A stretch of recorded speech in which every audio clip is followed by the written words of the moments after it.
Good afternoon to you. I'm grateful that you're here. I'm glad to have the chance to spend some time with you. Obviously, I wish it was under different circumstances, but I wanted to let you know what's going on in general, but more specifically, let you know what's going on today. Before I do that, I want to make sure that you know about a person who is here. Your state representative, Wes Verdell, is here. Why don't you stand up?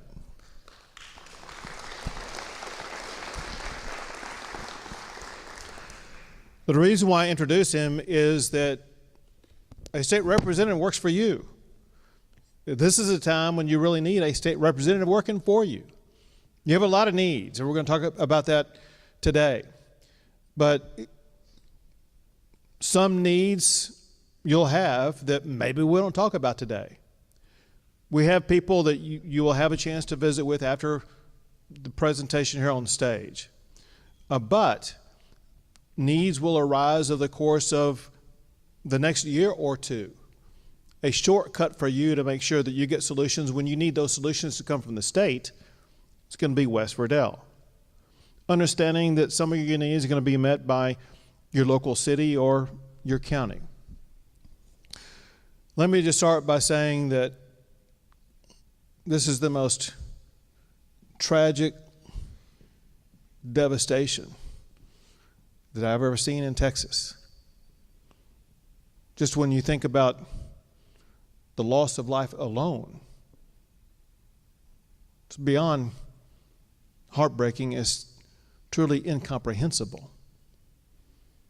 We know that in addition to the loss of life, there are so many people like yourselves, people who are not with us here at this moment in time, who are struggling, trying to put their lives back together, dealing with challenges they've never experienced before. We're going to talk today a little bit about ways we can help you beginning this moment, before you leave here today. Before we do talk about that, I know that some of you have never been involved in a tragedy like this before. In Texas, we call this a disaster. And I want to just very briefly walk you through what we do in responding to a disaster. It's kind of a hierarchy of priorities of what has to be done and where we are on that pathway. Anytime there's a disaster, the first thing we do is focus on saving lives and protecting lives. And y'all may have been in situations where you were unable to see what I'm going to tell you about. Maybe you've seen videos of it after that. But the rescuing of lives was something far beyond what has ever been achieved in the state of Texas before.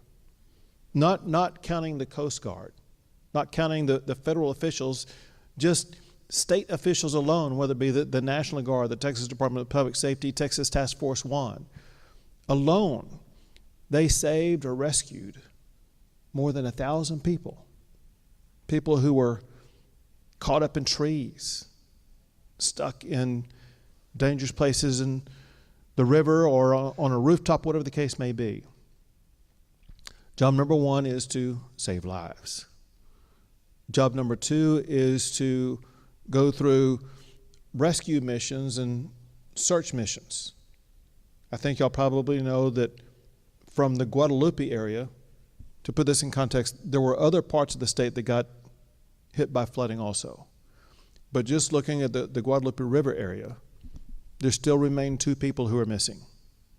We still remain unrelenting in our search for those people.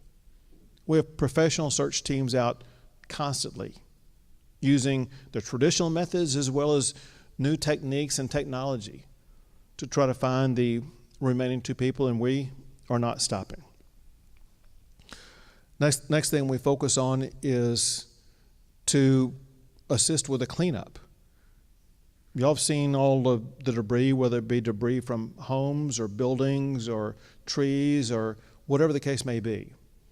There's a lot of it.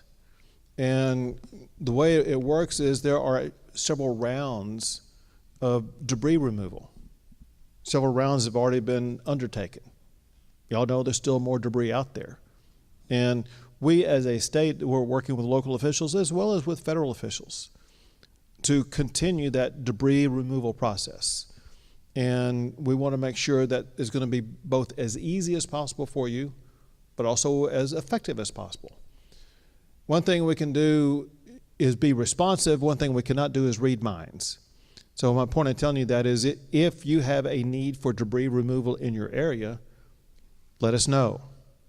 You're going to hear something later on about caseworkers. We're going to make sure that caseworkers are available to you, which is another shortcut for you to assist you. You got debris that needs to be removed, let your caseworker know. You got debris that needs to be removed, let West Verdell know. We want to make sure that needs like that are met. Next thing we do after that is we work, and when I say next thing, this is like in day 1 or day 2, all the way through today. We work with local communities, whether it be at the city level or the county level, to make sure their needs are being met and their ability to operate as a government. Make sure that roads are operational, that neighborhoods are safe, that looting is not taking place, different things like that. And then through that process, continuing to this moment in time, we work in Austin on legislation. We want to pass laws to make sure that we enhance safety, to make sure that we can take action that can prevent or warn about things like this in the future. There were hearings here, as you all probably know, and the reason why they were here is so we could get input from the people at the local level, knowing this, and that is we want to make sure that the warnings that are put in place, the responses put in place, the safety measures that are put in place are the ones that fit your community. There are other flooding places, as I mentioned, going up to San Angelo, going up to Williamson County, some other places. Their needs may be different than your needs. We want to pass legislation. We want to provide warnings and responses that are right for your needs, that are right for the Guadalupe River. Among other things, so I began coming here about 20 years ago or so, every summer. One thing I learned at that time that remained true today, the ability to communicate on a cell phone device or something like that is spotty at best, or for me, non-existent most of the time. I think that needs to be fixed, and hopefully you agree. And we look to put in place ways in which, for one, you're going to be able to communicate better, but for another, that law enforcement and emergency response agencies are going to be able to better communicate through a travesty like what happened. In addition to legislation like that, we want to pass legislation that will both speed your recovery as well as assist your recovery. But that's what we're doing in the Capitol. Right now, what we're focused on is helping communities, businesses, and families rebuild. Our focus today at this event right now is families.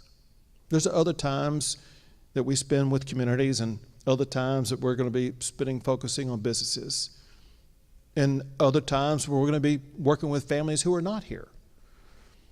Those who are here, we're focused on two things. One is what's called temporary assistance, and the other is permanent assistance. On the temporary side, one need some, if not many of you have, is housing. Where are you staying right now? Everyone needs a roof over their head. Are you in a hotel? Are you in some rental house? Are you staying in some other community? Wherever you're staying, there are resources available to assist you through whatever temporary stay that you're going through. But what we really want to address today is to really boost, to speed up, to assist you on more permanent needs. And we had to have a starting place. And our starting place for today are the families who, for one, filed a claim with FEMA. If you're here, it probably means that you filed a claim with FEMA. What that does, it lets us know who you are, where you lived, what your damages were, what your needs are. Filing that family claim is very important. All of y'all did that. I want you to know there were others who did it also who could not make it here today. Some are out working on their houses as we speak, and there's other reasons. I just want to make sure that you knew we are going to be working with other families in this community. Those here today are among the worst hit. And we're here today to help you with those needs. And we will provide others who are not here today with the assistance they need. There are a lot of people here today to assist you in those needs. I'm going to have two of them come up here and tell you what they are going to be doing for you today. One is Tom Cusick, who will speak right after me. And then right after him is Chief Nim Kidd, who is the head of the Texas Division of Emergency Management. So this time, Tom, why don't you come on up? Thank you. First of all, thank you, Governor. And Nim Kidd, thank you so much. Probably 3 weeks ago, I'd never spoke to the Governor or Nim Kidd, and probably every day I either speak to him, we text, or we have some form of communication about what's happening here. So I want to thank you guys. You've been tremendous. The state of Texas needs to be proud of who we have representing us, so thank you. Just to give you all a little background, George Strait and I have known each other for over 30 years, and about 15 years ago we decided to take on a project in Bernie, Texas. It was a bankrupt little golf course, and we went ahead and, well, we built it back, and it was a proud thing that we did. But more importantly, what came out of that is we started holding a fundraiser. Our Vaqueros Del Mar, which was our partnership, we started doing a fundraiser for our military wounded warriors. So over the last 14 years, we've raised over $20 million for all of the men and women that serve this country. And it's been a tremendous achievement that we've done, and we've been very proud of it. On July the 6th, I called George. My wife and I were out of town, and we were hearing about all the news that was happening here in our backyard. And George and I talked. I told him my idea, and I said, I'd love to do a fundraiser. I said, we need to do something immediate. We need to get cash as quickly as possible into the hands of these families that are suffering. Well, it didn't take George very long to say, let's do it. But he said, do you think you can put this together that quickly? And I said, I think I can. And right down in front of me is Diane DeAnda on the right, my right, who's been with me over 30 years, and Linda Bean, who's been with George, I don't know, 15 years, Linda? In literally 10 days, we put together a fundraiser in Bernie, Texas, and we raised to date over $7 million. Now, George and I, our goal, I said, I think we can raise 5. And we decided that if we did that, we wanted this money to be distributed immediately to families in need. I had a granddaughter going to school in Asheville, North Carolina. I've seen what's happened in California with families standing on a foundation a year and a half later going, where's the money? And George insisted, and I absolutely said, I agree. If we do this, we want the money to get into the people's hands as quickly as possible to start rebuilding and healing. And that's kind of a phrase that I've used in the last couple of weeks. Everybody needs to rebuild, and we need to heal. A lot of us have suffered tragedies or very difficult times in our lives. I can't imagine what you folks are going through. I used to come up here 30-some years ago with my wife, and we would stay up at the very headwaters of at the River Inn Resort. And when I drove back down 2 weeks ago and saw the devastation, it just absolutely blew me away. I thought, oh, we can go through this. And that's when we realized, working with Linda and Diane, that we can't possibly vet everybody. We thought we could, but it's insurmountable. And that's when, thankfully, we have someone like Chief Nim Kidd, who has helped us to determine as best as possible, along with some of the vetting that we've done, to get money in your hands as quickly as possible. So that's what we're here for today. This couldn't have happened without so much help from around Texas that came to our event, some fantastic contributors that just stepped up and their hearts bled, because they too have been affected either directly or indirectly in what's happened along this Guadalupe River. As the governor said, he's been coming up here. We all love this country. And to see the devastation, to me it looked like a gigantic tsunami, just nothing like you could ever imagine. So at any event, we're here. Diane and Linda are going to be distributing checks. I want you to please understand this is our first installment. This is the beginning that we hope will help begin to get you back on your feet, but by no means is it the end. Now, unfortunately, what we raised will be depleted, we hope, quickly. The last thing George and I want is any money to be sitting in the bank a month from now. So we are getting this out as quickly as possible. We've already started in one of the communities up here with the dumpsters to get rid of the debris, which you can't do anything till you remove the debris. And so we've started doing that. But again, we're working as fast as we can, and to be here literally a month later distributing dollars that people, I'm sure, in California and other parts of the country would be just going, we can't believe this. So we're thankful to be here. We thank you all. Our prayers are with you and your family, and let's move forward in the most positive way we can and rebuild and heal. Thank you, and I'll turn this over to Nim.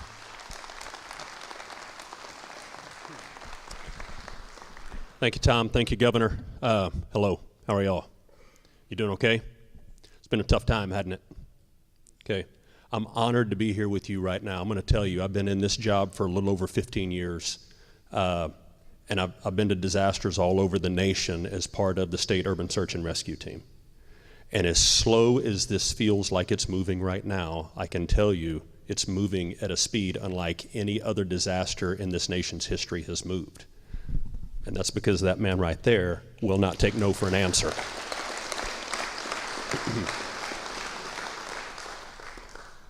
I live every day with the bureaucracy of FEMA.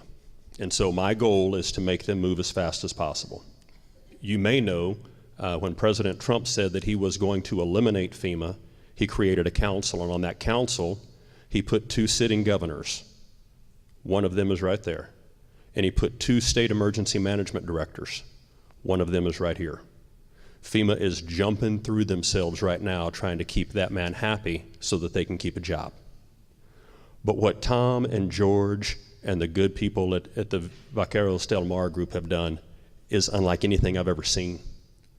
To raise money and to be here right now to start the process of putting that money in the hands of the people that need it has not happened before that I've ever seen. So you are part of something very special, and the rest of this community will benefit as well, and we will continue to go and we'll continue to work. By the grace of God, I was driving through the neighborhood and I ran into Justin. Well, not literally. I mean, I didn't run into him, but and we started talking about, what do you need? What can we do to help? And he said, we've got to keep the volunteers coming. What do y'all think about that? Yes? Got to keep the volunteers coming. Okay, very good. All right. Our team back in the back, those wearing the white shirts and some of the blue shirts, their whole job in life is to make sure that the right volunteer is at the right place at the right time with your permission. Okay? So we're going to make sure that when you leave here today, you have a way to contact us. And I think on some of the letters that you're going to get, there's an email address that you can reach out to us anytime.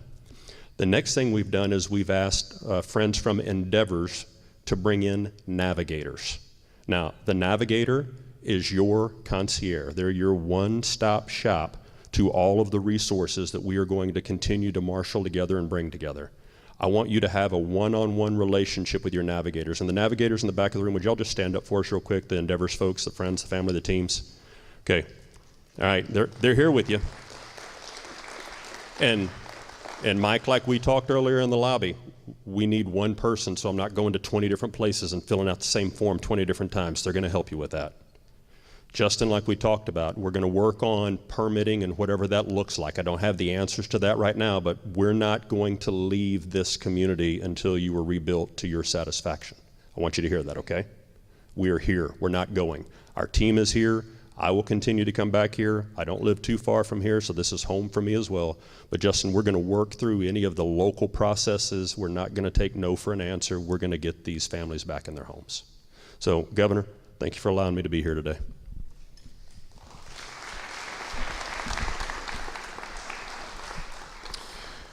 So what's going to happen is two things. One is these ladies down here, we're going to have two tables set up. What happens at this table? Is this registration or?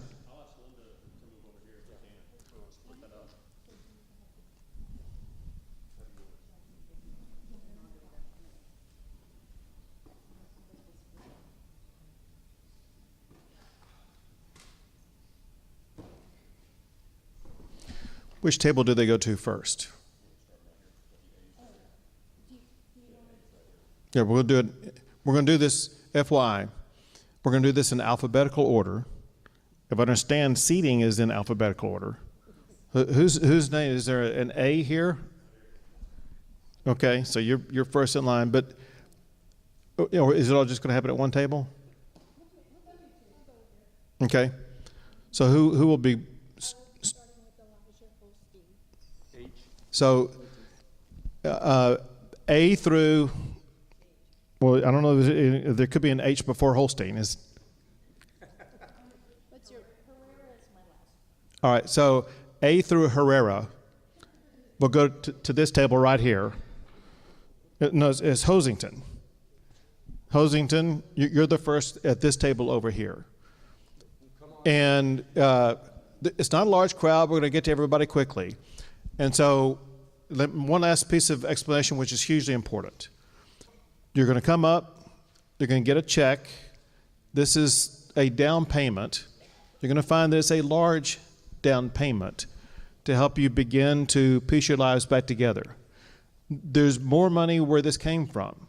And what is going to be, you got it. What's going to be explained to you when you leave the room. There are other people to help you with your every need. And what's going to be explained to you is what needs to be done for future installments to come your way. But what's your name? Atkins. Come on up. And then we'll make it through all this very quickly. We'll meet you. Where do they go after this? They can go right back to their seats, boss, or they can go outside with the other in the lobby. They can go to hang out here, or they can go to the lobby. Okay. And are there people in the lobby to help them? Okay, so I heard some of you got here early, and you may have visited with some of the people out in the lobby already. If you've already met with them, you're free to stay here, depart, or go back into the lobby. One thing that would be most helpful for you is if you can meet one of your navigators today, so you can be in personal contact with them, get their cell phone number, get the contact information, so that you will never have to wonder again who you're going to be able to deal with.